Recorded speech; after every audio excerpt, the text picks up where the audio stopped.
Assalamualaikum Bang Jangan Jenal. sampai lo datang. Bang. Ada apaan nih sih? Bang Jenal. Aku lagi repot nih. Ya tar dulu lah.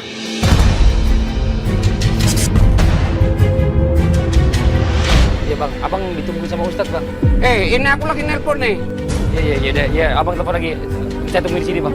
Halo. Ayo cepet. Lo ambil sebelum itu diambil orang lain. Lu. Dasar lu. Astagfirullahaladzim. Ini bagi Ustadz gimana? Ustadz. Jangan sampai nunjukin muka lo sama aku lo. Kelewatan lo emang. Masih aja belum. Dasar lo. Astagfirullahaladzim. Bang Jenal. Maaf bang, saya ganggu lagi nih bang. Tapi abang masih marah-marah terus aja nih. Ustadz udah nungguin tadi di sana. Tadi saya waktu masuk ke sini saya dengar abang ngomongnya kasar. Enggak. Di rumah hijrah ini nggak boleh ngomong kasar, Pak. Kasar emang gak kasarnya. Itu kan urusan kita. Ya tapi kan abang udah masuk di wilayah saya. Dan di pondok ini di rumah hijrah nggak boleh bicara kotor. Bahkan Rasulullah SAW mengajarkan kepada kita nggak boleh bicara Jangan kotor. kali lah maaf. Bang, ini gurunya bang di sini. Ini Ustadz Ahmad ya, yang nanti insya Allah akan ngajarin abang juga ya tentang bicara masalah syariat Islam itu bagaimana. Dan banyak juga praktek-praktek yang nanti abang akan lewatin belajar di sini. Ada dulu juga ini. Kuai orang bener aja lu. Biarin aja, biarin dia mau ngatain apa aja, dia bebas silahkan. Enggak ya. Udah gini aja Ustadz deh. Sekarang kita ajak aja langsung ke tempat Ustadz tadi nunggu aja. Ya. Kita masuk langsung aja, Bu. Ya, Langsung terapi deh. Bang, abang ya. Saya minta tolong abang ya ikut saya dulu, Bang. Ya. Ya, Bang ya. Ya, Bang ya. Yuk. Ayo ikutin. Ayo, Bang. Bener-bener. Iya, Belum aja udah songong nih anaknya. Kita ngobrol-ngobrol di sini biar tenang dulu, Abang ya. Jangan pakai banyak emosi ya. Bukannya aku itu. Emang kalian pada ini mau ngapain sama aku? Jadi gini Bang, ya. Abang udah jadi tamu di rumah hijrah.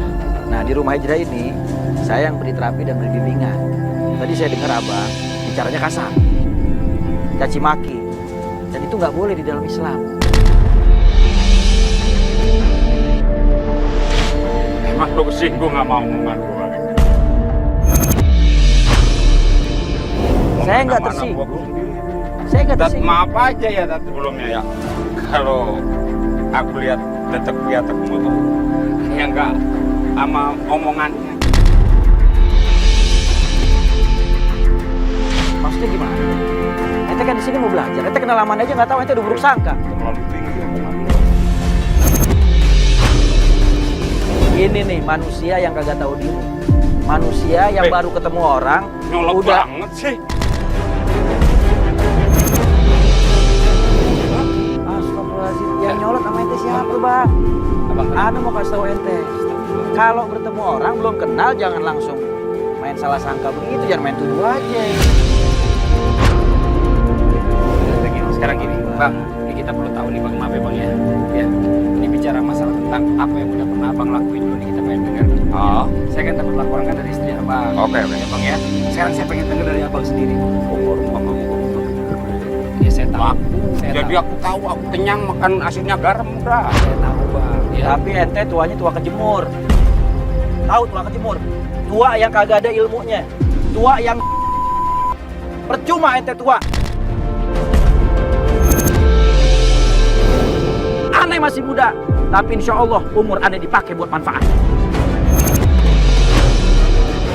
Terus sekarang ente bangga dengan kemaksiatan dosa yang ente pernah lakuin? Hah? Emang itu semua pekerjaan. Istighfar dulu Bang, istighfar. Rasulullah udah bilang, Rasulullah udah bilang sama Fadli. Rasulullah udah bilang, orang yang hatinya udah keras, yang udah terlalu banyak makan duit haram, gak mau dengerin ayat Quran, gak mau dengerin hadis Nabi, apalagi nasihat ulama.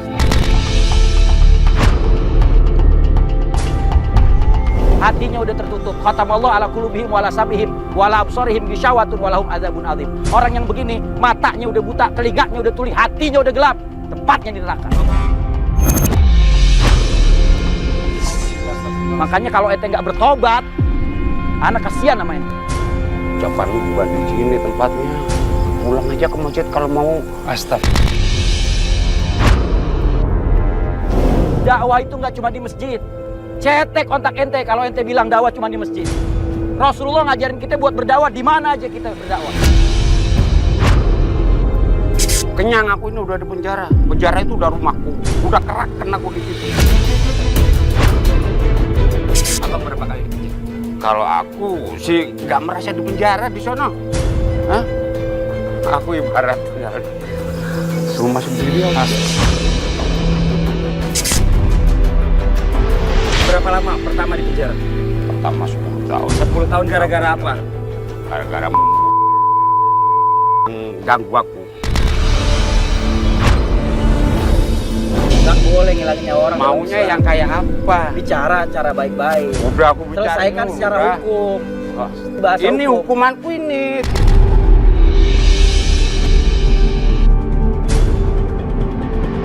Sekarang ente bicara masalah hukum, tapi ente nggak ngerti bicara hukum. Lah makanya itu aku nggak mau.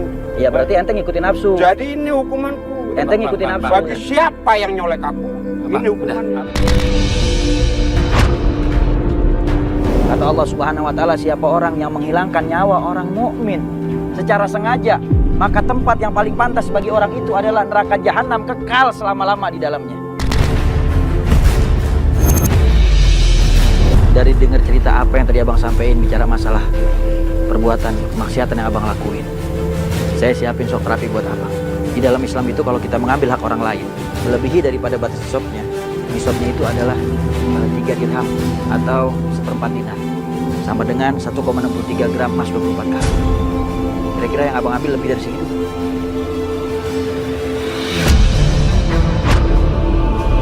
Lebih berarti di dalam Islam harus potong tangan.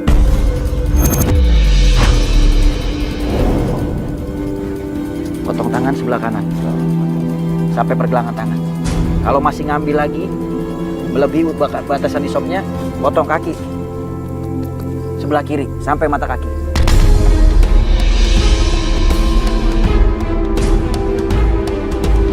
Pak, nanti dibawa masuk.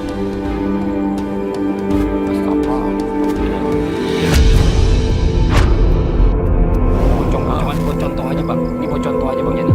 Kalau aja masuk.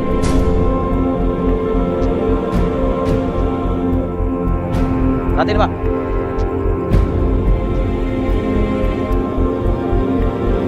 Ayo. 1, 2, 3. Bismillahirrahmanirrahim.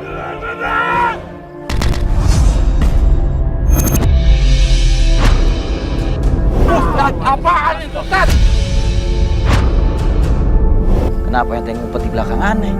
Bang, sini bang. Sini Bang, sini Bang. Sini bang. Pak, sini aja lah. Udah, sini ini. Jangan deket-deketan. Enggak, ini udah, ya udah nggak apa-apa. Ayo sini. Abang lihat, biar lihat. Abang lihat.